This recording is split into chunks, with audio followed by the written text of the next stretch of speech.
I found a pattern in pro fighting that honestly blew my mind. I was rewatching Ronda Rousey's old fights the other night, back when she was unbeatable. 12 wins, finishing people in seconds, just dominating. But then Holm kicked her head off and she never recovered.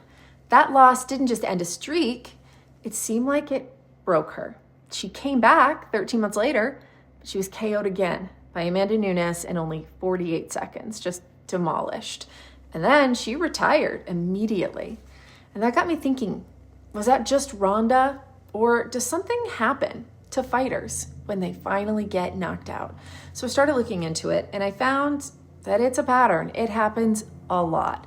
The most dominant fighters in the world, the ones who seem invincible, once they get knocked out, they never come back quite the same. Mike Tyson, unbeaten, terrifying, 37-0. And then Buster Douglas knocked him out. And then suddenly it felt like everyone could. He lost 5 more times by knockout after that. Chuck Liddell, he walked through everyone in the UFC until Rampage Jackson caught him. And then Rashad Evans, then Shogun, then Rich Franklin. Same guy, same hands, but the chin was gone. And Anderson Silva, the Spider, untouchable for 7 years. And then Chris Weidman clipped him. And in the next fight, his legs snapped in half, and then 6 more losses. He kept fighting, but you could just see that magic was gone. Deontay Wilder, KO'd by Tyson Fury, lost the trilogy rematch by knockout again. Still active, but that aura of invincibility was gone. Roy Jones Jr. was considered unbeatable until Antonio Tarver knocked him out, then KO'd multiple more times. It's like once the chin goes, it goes.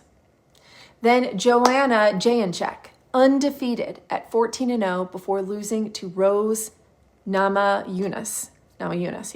TKO loss changed her. She never reclaimed the belt. Multiple subsequent losses. Cody Garbrandt, UFC bantamweight champ, undefeated until TKO loss to Dillashaw. Then 4 more KOs. So I wanted to understand why. I'm actually a hypnotherapist, and so I deal with things like confidence and the mind and that connection with our bodies all the time. So this was really interesting to me. Once your brain knows that you can fail, it is very hard to unlearn that.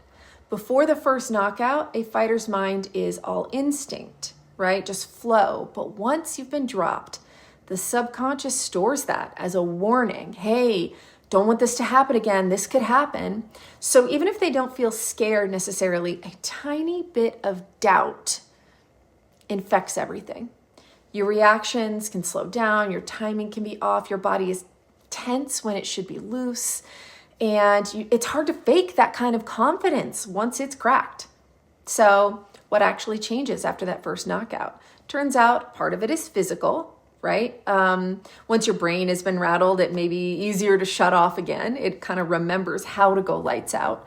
And part of it is definitely mental. Before that first knockout, a fighter feels untouchable, but after it, they know that they can be hurt. And once that confidence cracks, it spreads.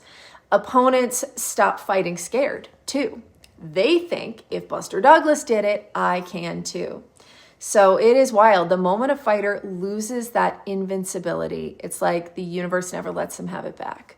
So, what do you think about this? Do fighters lose their chin or their confidence first? Who did I miss? Who else fits this pattern? I am sure that there are plenty of others. Fansplain me in the comments.